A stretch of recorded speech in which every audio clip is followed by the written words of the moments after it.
یزیدی لشکر کی طرف سے تیر چلنے شروع ہوئے. اس نے جیسے ہی تیر دیکھا سکتے وہ تیر پیشانی امام مظلوم پر جا کے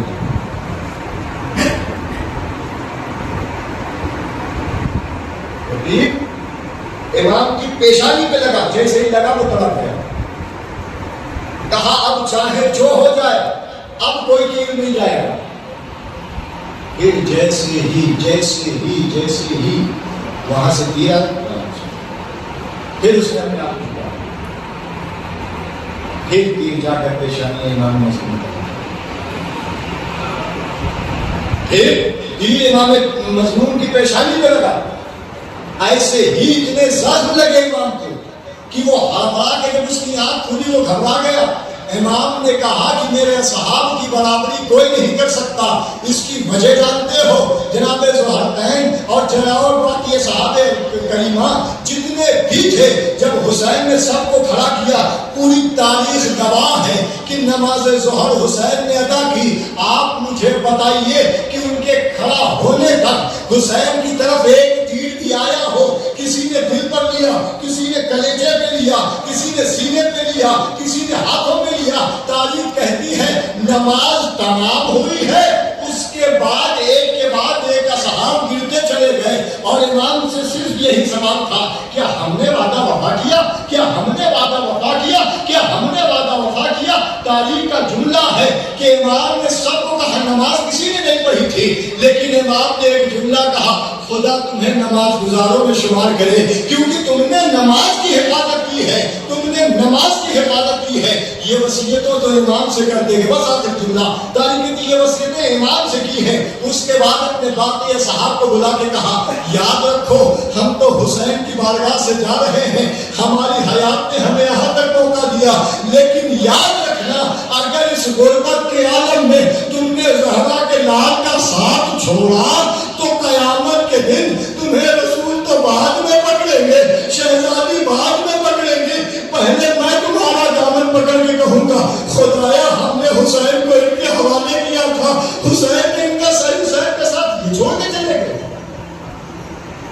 اب آپ محسوس کریں کہ حسین مظلوم کا ساتھ کسی بھی عالم میں آپ کو چھوڑنا نہیں ہے. اگر وہ غربت ہمارے دل, ہمارے دماغ, ہمارے آنکھوں کو محسوس ہوتی ہو تو اس بات کو بھی محسوس ہونی چاہیے, اس بات کو بھی محسوس کر لینا چاہیے کہ کربلا میں جو انجمن حسین نے بنائی تھی اسی انجمن کے تحت انجمن بنتی ہے, ورنہ انجمن کا کوئی الگ سے نام نہیں آیا ہے یا الگ سے کوئی استعمال نہیں آیا ہے. یہ کربلا کی ایکتا میں ایک کربلا کی انجمن نے سکھایا ہے کہ انجمن ہوتی کیسے. اس لیے کہ لب پر انکار اقرار نہیں تھا, سب متحد ہو کر ایک ساتھ حسین کے لیے وہ کام کر رہے تھے. بس آج جو شیعیت کے لیے کام ہے بڑی مظلومیت کے ساتھ, کربلا کے میدان میں اگر حسین نے کسی چیز کو یاد کیا ہے تو اپنی پیاس کو یاد نہیں کیا ہے, اپنی بھوک کو یاد نہیں کیا ہے, اپنی شہدا کو یاد نہیں کیا ہے. دو چیز, زینب جب بھی مدینے پہنچنا اور جب ہمارے شیعوں سے ملاقات کرنا تو بس ہمارا پیغام ان تک پہنچانا ہے کہ جب کبھی اپنے آپ کو غربت کے عالم میں کہیں بھی پائے تو حسین کی غربت کو یاد کریں اور ہمارے شیعوں سے کہنا کہ حسین مظلوم نے تم کو سلام کہا. جانتے کیوں؟ کیونکہ یہ دل کرتی ہے ہمارے شیعہ ہوتے تو حسین کو ظلم نہ ہوتی. اس کے بعد ایسا ہے نا, ہمارے شیعوں سے کہنا جب کبھی بھی ٹھنڈا پانی پیے تو حسین مظلوم کی پیاس کو یاد. جب کبھی زمین پہ چلتے ہوئے آپ کو گرمی محسوس ہونا تو آپ حسین کے صبر کو یاد کریں.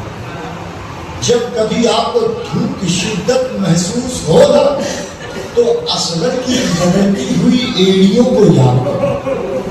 جب کبھی آپ کو پیاس محسوس ہو نا تو جناب علی اکبر کا امام حسین سے پانی کا سوال کرنا یاد کریں کہ ایک جوان نے اپنے ضعیف باپ سے مانگا بھی تو کیا مانگا.